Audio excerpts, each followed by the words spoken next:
नमस्कार, आपके साथ मैं हूं दीपिका शर्मा और आप देख रहे हैं क्राइम तक। जो अभी तक के अपडेट सामने आ रहे हैं वो हम लगातार आपको बता रहे हैं, लेकिन ऐसे 14-15 अपडेट्स हैं जो मैं जल्दी से आपको बताना चाहती हूं।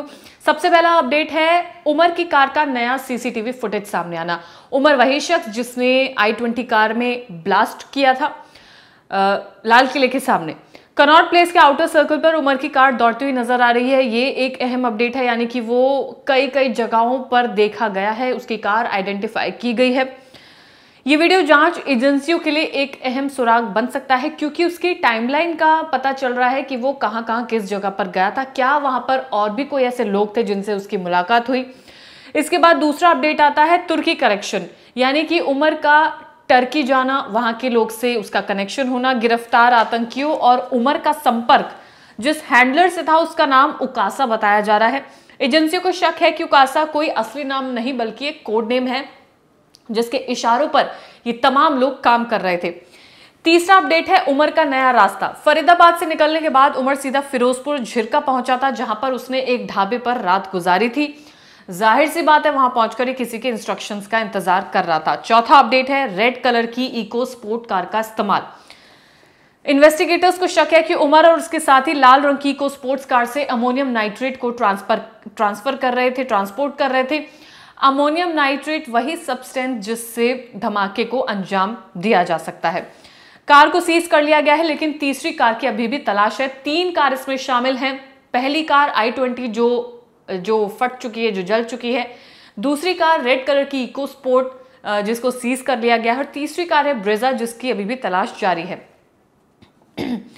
पांचवा अपडेट सामने आता है डायरी और नोटबुक का राज, यानी कि जो मुजम्मिल है उसके कमरे नंबर 14 से एक डायरी बरामद की गई है, जिस डायरी में पूरी साजिश की परतें खुलने की उम्मीद जताई जा रही है, क्योंकि उसमें कई नाम लिखे हैं, कई नंबर हैं, कई कोड वर्ड लिखे हुए हैं जिनको अब डिकोड किया जाएगा, जिसके बाद से और भी चीजें इसमें पता चल सकती हैं। अगला अपडेट है 2 दिन बाद भी लापता लोगों की तलाश। विस्फोट के 2 दिन बाद भी दिल्ली पुलिस को उन लापता लोगों की शव नहीं मिल पाए हैं जिनके गायब होने की आशंका जताई जा रही है। जो विस्फोट हुआ था वो बहुत भयावह था, वहां से कई लोग घायल भी हुए थे, कई लोग मारे भी गए थे, कई लोगों की गायब होने की आशंका भी जताई जा रही है जिनको पुलिस अभी भी तलाश रही है। अगला अपडेट है अल फलाह यूनिवर्सिटी की बिल्डिंग नंबर 17। अल फलाह यूनिवर्सिटी की जो बिल्डिंग नंबर 17 है, ये काफी अहम भूमिका निभाती है। वो इसलिए क्योंकि अब एजेंसियों ने आतंकियों के मीटिंग पॉइंट के रूप में इसे चिन्हित किया है, यानी कि जितने भी आतंकवादी अरेस्ट किए गए, सबसे पहली बात तो वो डॉक्टर्स हैं। दूसरी बात, अल फलाह यूनिवर्सिटी इसमें मेन किरदार इसलिए निभा रही है क्योंकि यूनिवर्सिटी से विस्फोटक सामग्री बरामद की गई है, और मुजम्मिल जो किसी बड़ी साजिश को अंजाम देने वाला था वो भी वहीं से अरेस्ट किया गया है, और बिल्डिंग नंबर 17 को चिन्हित किया गया है कि यहीं पर ये लोग अपनी कॉन्वर्सेशन करते थे या मिलते थे। इस पे आशंका भी जताई जा रही है। अगला अपडेट आता है फंडिंग का। लाल किले ब्लास्ट के सामने जो ब्लास्ट हुआ था उस केस में आरोपी डॉक्टर मुजम्मिल, डॉक्टर आदिल और उमर ने मिलकर लगभग 20 लाख रुपए कैश इकट्ठा किए हैं। जाहिर सी बात है, इतनी बड़ी जो आतंकी गतिविधियां हैं, जो ये लोग इसमें शामिल हैं, बिना पैसे के कुछ भी मुमकिन नहीं है। तो 20 लाख रुपए कैश इकट्ठा इन दोनों ने मिलकर किया, जिसके बाद से क्योंकि बड़ी प्लानिंग की जा रही थी, हालांकि ये पहले ही इन लोगों को पकड़ा जा चुका था, लेकिन बीच में एक चूक हो जाती है जहां पर ये उमर इस गाड़ी में ब्लास्ट कर देता है। इसके अलावा अगला अपडेट है डॉक्टर शाहीन सिद्दीकी का अयोध्या कनेक्शन। ये भी एक अहम कनेक्शन इसमें माना जा रहा है। शाहीन वही महिला है जो जैश ए मोहम्मद में महिला विंग कमांडर है। शाहीन करीब 2 महीने पहले लखनऊ आई थी और उसने अयोध्या राम मंदिर से जुड़े कई लोगों से मुलाकात की थी, जो उसमें संदिग्ध लोग बताए जा रहे हैं। उनकी तलाश की जा रही है कि अयोध्या में वो किन किन लोगों से मिली है, किन किन लोगों से जो अयोध्या में लोग मौजूद हैं वो इसके संपर्क में है, वो अब तलाशी की जा रही है। अगला अपडेट आता है उमर की खाद की खरीद। उमर ने 3 लाख रुपए की फर्टिलाइजर्स खरीदे थे, जिसे अब एजेंसियां विस्फोटक सामग्री से जोड़ती हुई नजर आ रही है। 3 लाख की फर्टिलाइजर अपने आप में एक बड़ी क्वांटिटी है। अगला अपडेट है टॉपर से लेकर टेरर हैंडलर तक। डॉक्टर शाहीन पहले एक टॉपर स्टूडेंट थी, लेकिन धीरे धीरे उसने कश्मीरी छात्रों के जरिए आतंक नेटवर्क से संपर्क बनाना शुरू किया, क्योंकि जो तमाम कनेक्शन है वो पुलवामा से जोड़े जा रहे हैं, क्योंकि वहां से लगातार लोग अरेस्ट हो रहे हैं, लगातार संदिग्ध भी निकल के आ रहे हैं, उनकी तलाशी भी की जा रही है, उनसे पूछताछ भी की जा रही है, क्योंकि जो गाड़ी का ट्रेल है वो वहीं जाकर जुड़ता है कि गाड़ी जिन लोगों ने खरीदी थी वो लोग की जो एड्रेस है, जो रेजिडेंट है, वो वहीं के नजर आ रहे हैं, इसलिए वहां के भी तार जुड़े हुए हैं। अगला अपडेट आता है वीडियो सबूत अल फलाह यूनिवर्सिटी का। एक वीडियो फुटेज अल फलाह यूनिवर्सिटी की बिल्डिंग नंबर 17 को आतंकी मीटिंग हब के तौर पर पहचाना गया है, जिसे चिन्हित किया गया है, उस पर भी जांच चल रही है।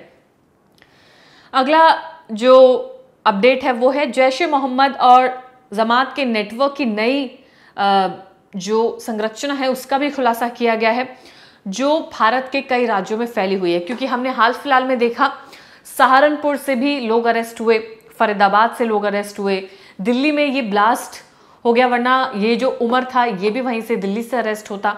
इसके बाद अल फलाह यूनिवर्सिटी से लोगों का अरेस्ट होना, लखनऊ से अरेस्टिंग होनी, तो ये जो तमाम लोग हैं ये जगह जगह पर फैले हुए थे भारत में, जिनका मकसद काफ़ी बड़ा था, एक बड़ा धमाका करने का मकसद ये बताया जा रहा है, आशंका लगाई जा रही है। जो जांच करता है, जो इसमें इन्वेस्टिगेटर्स हैं, उनका कहना यही है कि कुछ बहुत बड़ी प्लानिंग चल रही थी, जिसको आखिरी मौके पर इन तमाम लोगों को गिरफ्तार करके रोक लिया गया।